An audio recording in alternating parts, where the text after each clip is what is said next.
me chamo Anderson Lopes, eu tenho 31 anos, eu sou do estado do Paraná, eu vim do norte do Paraná, uma cidade muito pequenininha que se chama São João do Ivaí, fica na parte, a gente chama de norte central. Tanto é que o nosso sotaque no norte do Paraná é mais próximo com o sotaque dos caipiras, né, da região que é chamado dialeto caipira, próximo do estado de São Paulo, por exemplo. Eu sou formado em jornalismo, né, dentro da área de comunicação, já estou aí na lida há um tempinho, né, e a ECA, como a gente vai discutir logo mais, foi a casa que me recebeu, né, quando eu fui fazer o meu doutorado.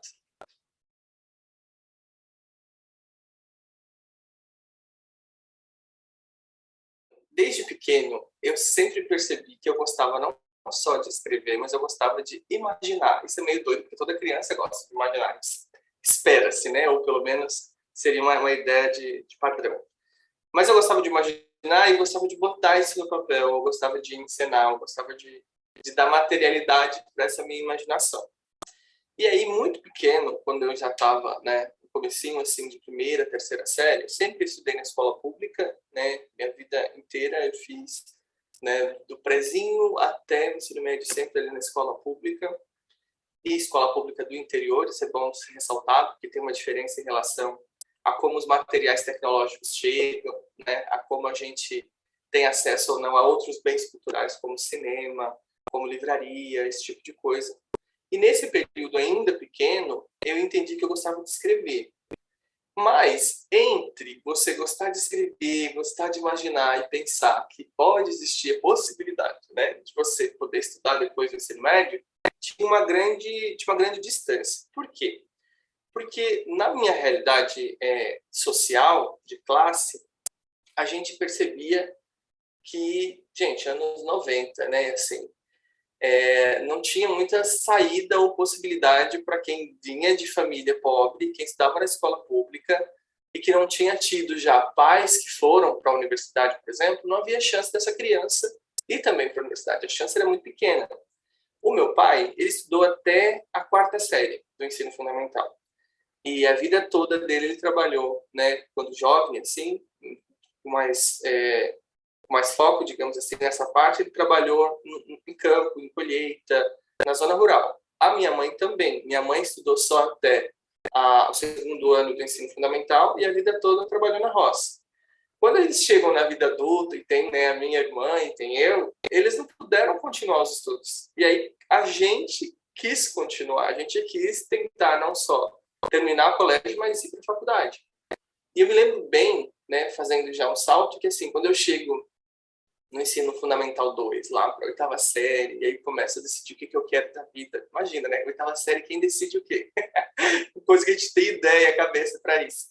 Mas nesse período eu comecei a pensar, cara, eu realmente acho que gosto de escrever, mas eu também gosto de ensinar. Eu gosto de falar, eu gosto de estar na frente de uma sala apresentando, né, um trabalho, um tema. E aí eu decidi por fazer o magistério. Eu tinha 13 para 14 anos. E aí eu fui para uma outra cidade chamada Ivaiporã. Fiz o magistério lá durante 4 anos, né, que seria hoje o que a gente chama de curso de formação de docentes. Você mescla o ensino médio, né, as matérias do ensino médio com matérias específicas para docência. E aí, nesse período mesmo, ficou claro de que ou eu continuava os estudos ou eu não teria mais uma chance, por exemplo, ou de sair da cidade, né, para trabalhar, para estudar. Eu teria que ter uma vida muito, muito diferente daquilo que eu gostaria de ter.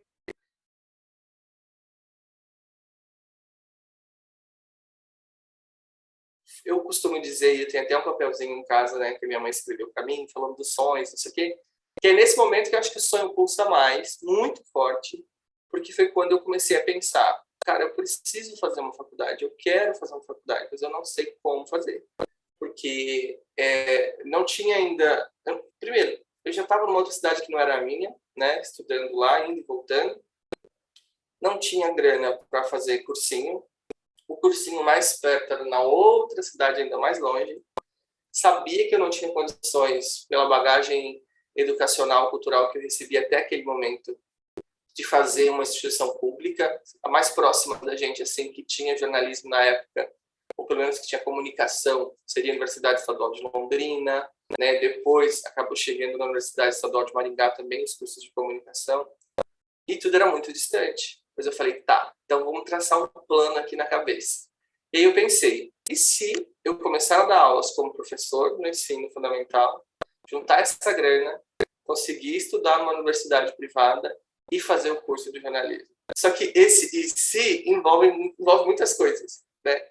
Eu precisava primeiro terminar esse curso, fazer o processo seletivo, concurso público da cidade, para conseguir uma vaga para dar aula, para juntar grana e aí tentar. E deu certo. Eu fiz isso.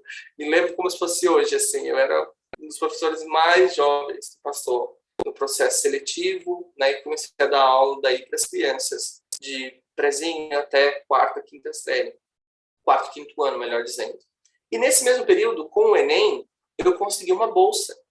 E aí foi uma coisa assim muito surreal, porque pela primeira vez, de maneira bem mais palpável, políticas públicas de fomento à educação fizeram assim muito sentido na minha vida. Porque daí com a bolsa do Enem, e ainda era uma bolsa parcial, era 50%, eu conseguia não só pagar a faculdade, mas eu conseguia pagar o ônibus que me levava de São João do Ivaí para Apucarana, né? Eu fiz jornalismo na Faculdade do Norte Novo de Apucarana.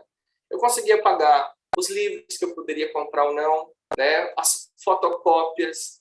E aí eu comecei a pensar, gente, se não fosse o Enem, naquele momento da minha vida específica, eu não tinha estudado.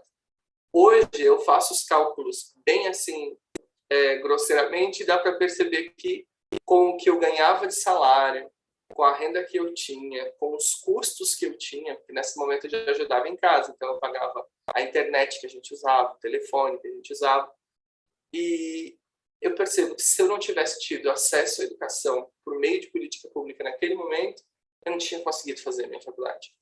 E eu tive ainda um momento drama, que foi o seguinte, quando eu fui fazer o processo seletivo para o curso de jornalismo já tinha encerrado, o processo seletivo normal da instituição, digamos assim.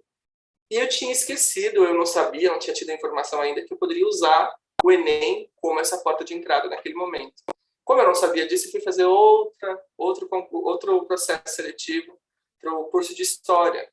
E eu me lembro que eu fiquei muito chateado quando eu passei, porque eu falava, tá, eu passei, mas não é isso que eu quero. E eu lembro de estar com a minha mãe, eu sentado assim no chão, a gente é muito, muito próximo, e aí eu falava com ela, mas não era o que eu queria fazer.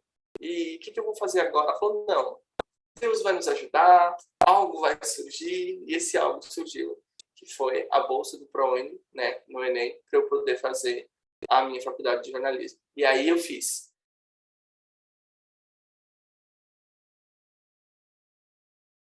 E conversando com duas professoras, a professora Larissa Balan e a professora Thais Duarte, lá no Paraná, lá em Apucarana, eu falei, eu queria fazer iniciação científica, mas eu não sei como fazer isso. Eu não sei o que eu preciso fazer.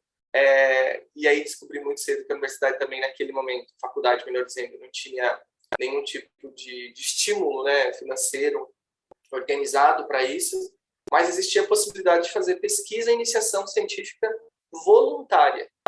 E eu falei, então eu quero fazer. Né? A pessoa que já estava trabalhando em 2 empregos, trabalhava de manhã e à tarde, estudava à noite, morava em outra cidade, enfim. E eu falei, eu quero fazer. E aí eu comecei a entender o processo básico de pesquisa, que é não só ler os livros, mas ler com propósito, saber fazer um fichamento, como construir um texto acadêmico, entender o que era um problema de pesquisa, muito ainda, obviamente, né, no nível de iniciação científica. E naquele período, eu já entendi que eu queria dar continuidade. Foi por meio da iniciação científica que eu percebi que eu gostava do campo do jornalismo, gostava do campo da comunicação, do campo audiovisual, que mais me chamava a atenção, da televisão, mas eu gostava num nível também não só do trabalho mais prático da coisa, eu gostava também do nível teórico. Eu gostava de pensar sobre, de escrever, de ler, de analisar. Por meio da iniciação científica, surgiu um vínculo muito doido, que até hoje eu fico pensando como é que isso surgiu na minha vida, que era a possibilidade de apresentar um trabalho no simpósio de iniciação científica que tem na USP, né? Se eu não me engano, o Cicusp. Exato, é isso, não é? E aí, imagina, eu estava lá no interior do Paraná e descobri que existia esse simpósio. Eu falei, vou mandar o meu trabalho, porque né, não custa. E realmente não custava, era de graça. Mais uma vez, a importância da universidade pública, até nesse momento, para a gente ter acesso a esse tipo de produção intelectual. Mandei um trabalho. E ele foi aceito. E eu fiquei assim, agora eu preciso ir para São Paulo. E, enfim, nessa loucura da vida, eu consegui tirar um dia do meu trabalho, porque imagina, gente, quando você dá aula, e eu já estava dando aula naquela época para criança, quando você falta, não tem como, obviamente alguém te substitui, mas não tem como essa ausência dar certo, assim. Vai ficar algum conteúdo para trás, algum aluno talvez não vai ter o mesmo processo de recepção com outro professor, então só podia faltar um dia, não podia faltar mais que isso. Para chegar na época, eu precisei sair de São João do Ivaí em 2012 e ir para Curitiba. Quando eu chego em Curitiba, esse caminho já chega na ECA, para a gente entender a lógica. Quando eu chego em Curitiba, na verdade eu não moro em Curitiba, eu moro na região metropolitana. E nesse momento eu ainda dividi a casa com um amigo, e a gente recebeu ajuda de uma outra pessoa muito querida, que é o seu Pedro. E ele forneceu para a gente o porão, praticamente assim, o porão da casa dele, por 3 meses, para a gente morar sem pagar aluguel, até a gente poder se estabilizar. Eu me lembro que eu passei nesse período de 2012 fazendo uma especialização na área de comunicação, cultura e arte na PUC. Até que naquele ano eu descubro de volta que a universidade pública está aberta e ela está aberta para todas as pessoas. Quando eu digo todas as pessoas, não é que eu estou desconsiderando todos os problemas estruturais, né, inclusive na minha vida, que fazem esse processo ser mais difícil ou mais fácil. Mas no sentido de que ela está aberta sem ter, em tese, um princípio discriminatório, que é uma educação pública gratuita universal. Mas óbvio, né? Todas as nossas trajetórias em termos de gênero, de raça, de classe, de corpo, de deficiência, atravessam esse nosso caminho, prejudicando ou não prejudicando o nosso acesso à educação pública. Mas eu descobri de volta. Esse descobrir é muito interessante, gente, porque parece que todo mundo já sabia, mas eu não sabia, que existia mestrado. E aí eu falei, nossa, existe mestrado. O que é mestrado? E eu vi que na Universidade Federal do Paraná tinha esse mestrado em comunicação. Mas de volta, aquele medo doido, não vou conseguir entrar, porque é uma universidade pública. Mas, enfim, comecei a conversar com outras pessoas que faziam curso lá, vi que existia a possibilidade de entrar como aluno especial, entrei, comecei a fazer as disciplinas, fiz o meu projeto. Quando eu faço o processo seletivo na Universidade Federal do Paraná, eu passo em primeiro lugar. E aí descubro uma outra coisa incrível, que é, né, infelizmente, a gente está tendo agora problemas seríssimos com o desmonte da educação, mas que em 2012 a gente tinha acesso a bolsas de trabalho para pesquisa. E aí aquilo me dá um choque assim, de realidade. Uau, a universidade pública está aberta, eu posso fazer um mestrado, eu tenho um processo aqui de ensino que vai me levar para me tornar um pesquisador, para que eu possa ser o melhor professor, e eu ainda vou ganhar para poder fazer a minha pesquisa, né? E aí eu entro no mestrado. E aí, quando eu entro no mestrado, eu continuo fazendo pesquisas na área de televisão, os estudos não só sobre entretenimento, mas pensando viés educacional, entretenimento, entendendo o processo de hibridização cultural, como a telenovela é importante, né, para a nossa sociedade. E durante o período do mestrado, me dá outra luzinha que eu falo, poxa, eu consegui chegar até aqui, né?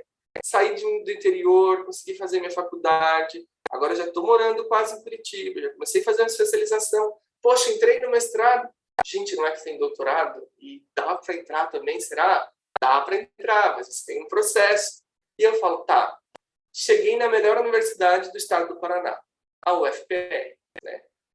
Agora, qual será a melhor universidade que eu conseguiria tentar entrar? Vou até a Universidade de São Paulo.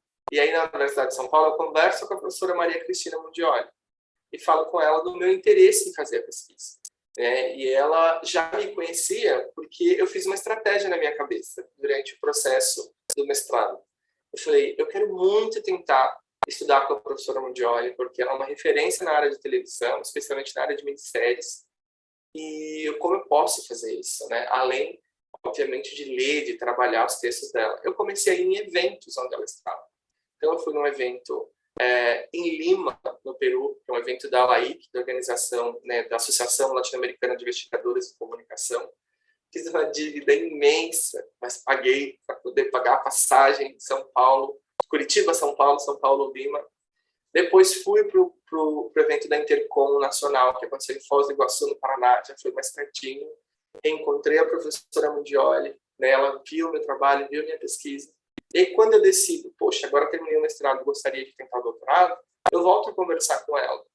E ela, muito gentilmente, abre as portas, me apresenta como o processo me diz todas as etapas, porque não é necessariamente só conhecer alguém que você entra, não é assim que funciona na universidade pública. Tem o processo das provas, tem o processo da análise de currículo, tem entrevista, tem o projeto, tem todo um caminhar, né, até chegar o momento da aprovação, que pode ou não acontecer.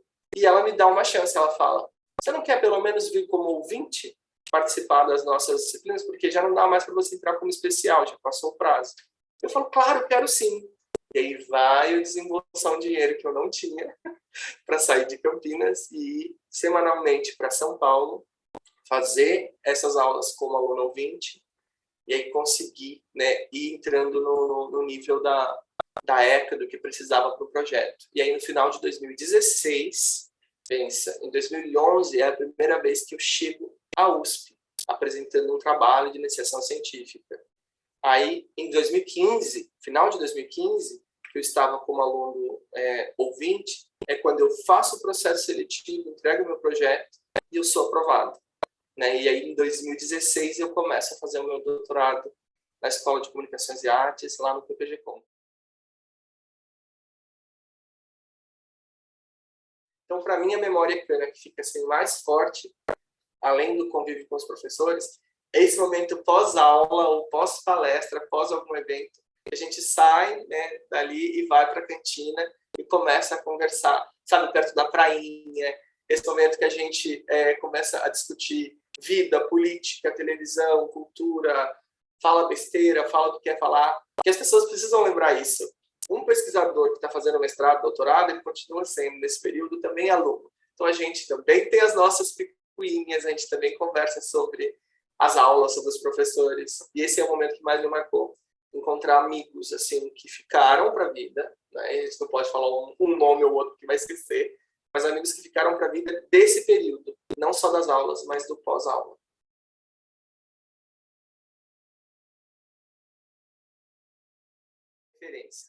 Agora, nesse momento, eu estou em Bangkok, na Tailândia, né, com 10 horas de diferença de fuso em relação ao horário de Brasília. Eu vim para cá porque, mais uma vez, o desafio da pesquisa me chamou a atenção para fazer uma pesquisa de pós-doutorado. Nesse momento, eu estou na Universidade de Chulalongkorn, é uma universidade, a melhor universidade da Tailândia já por 14 anos seguidos, é uma das melhores do Sudeste Asiático. Ela é muito importante quando a gente olha para a América Latina, porque dentro da universidade, dentro do departamento, dentro da Faculdade de Letras, tem um departamento de línguas ocidentais, tem uma seção dedicada à língua portuguesa e uma seção dedicada à língua espanhola, e tem um centro de estudos latino-americanos. Quando eu terminei em 2021, pesquisando sobre centros de estudos latino-americanos, eu descobri que esse centro existia na Tailândia. Eu já tinha vindo para a Tailândia passear em 2017, tinha ficado muito assim apaixonado pelo país, pelo Sudeste Asiático, e fiquei interessado pela cultura audiovisual, inclusive. Mas, em março de 2021, quando eu vi o centro, vi os professores, eu pensei, o mesmo processo de autossabotagem que sempre passou quando eu fui tentar, o processo desde a faculdade até o processo do mestrado, doutorado. Mas será que é para mim? Será que eu dou conta? Porque ao mesmo tempo que você tem uma autoconfiança, que você passou pela Universidade de São Paulo, outros problemas estruturais da ordem do íntimo, do particular, também te afetam. É preciso que as pessoas lembrem que questões relacionadas, né, à interseccionalidade, por mais que a gente ocupe determinados espaços, elas vão acompanhando a gente sob nova roupagem, sob novas formas. E nesse momento eu pensei, será que o meu inglês dá conta? Será que o meu espanhol dá conta? Será que eu nunca pude fazer uma escola de idiomas. Tudo que eu sei de inglês e sei de espanhol, eu tive que estudar por conta. Tive que prestar livros em biblioteca. Ia na casa de colegas quando eu não tinha internet, computador, para poder acessar conteúdo estrangeiro. Será que isso tudo que eu fui fazendo ao longo dos anos me dá um suporte possível para continuar uma pesquisa fora? E aí eu me sabotei. Até que chega 2022 e um amigo querido, Gervásio, fala para mim, por que você não mandou uma mensagem? Por que você não falou até agora com o pessoal da Universidade de Chulalongkorn? E eu falo, porque não é assim que as coisas se resolvem, né? Não é fácil. Não é fácil mesmo. Mas por meio de um e-mail, no dia 31 de janeiro de 2022, eu mandei um e-mail à professora Passurilo Essacur, ela é a diretora do Centro de Estudos Latino-Americanos. Ela me respondeu 5 dias depois, dizendo que estava interessada no meu currículo, que existia a possibilidade de uma posição, sim, de pós-doc, e que queria fazer uma entrevista. E aí eu falei, meu Deus, é isso, é isso. E aí elas analisaram o meu currículo e tudo que eu fiz em 2020, 2021, e obviamente tudo que eu já tinha feito previamente, foi muito levado em consideração, porque elas olharam as minhas publicações em inglês, em língua espanhola e em língua portuguesa. E elas falaram, existe uma vaga aqui. Só que é uma vaga para a faculdade, né, de letras, para posição de pós-doc. Existe esse processo seletivo que você precisa fazer, tem esse projeto, e aí a minha ideia de projeto, naquele momento, era estudar séries tailandesas consumidas pelos brasileiros, mas ainda sem um recorte muito específico. E elas falaram, bora tentar? Né? Bora tentar. Então eu consegui ter, num período de janeiro até abril, o processo de fazer o meu projeto de pesquisa. E aí eu afunilei melhor, né? Eu estudo hoje séries tailandesas de um gênero específico chamado Boys Love, que são séries que apresentam casais em relacionamentos afetivos, sexuais, homens com outros homens, e geralmente homens jovens, homens universitários, tal, homens bonitos, como eles chamam aqui de cute boys, e como essas séries são consumidas por mulheres heterossexuais, mulheres não heterossexuais, homens gays, homens bissexuais no Brasil. Estou estudando nesse momento, já há um tempinho, não só o processo de consumo, mas o processo das práticas de fandom, os rituais de consumo, as motivações de consumo, como as subjetividades de gênero e sexualidade do público brasileiro se relacionam com essas outras subjetividades, né, dessas obras produzidas aqui na Tailândia. E aí fiz o processo, fui patrocinado por um órgão de incentivo de pesquisa aqui da própria universidade, se chama C2F, é o Second Century Fund, é um fundo de pesquisa para apoiar, né, o desenvolvimento do segundo centenário da Universidade de Chulalongkorn, uma universidade muito antiga, já tem mais de 100 anos. E dia 1º de setembro, setembro de 2022, eu comecei a trabalhar como pesquisador de pós-doc.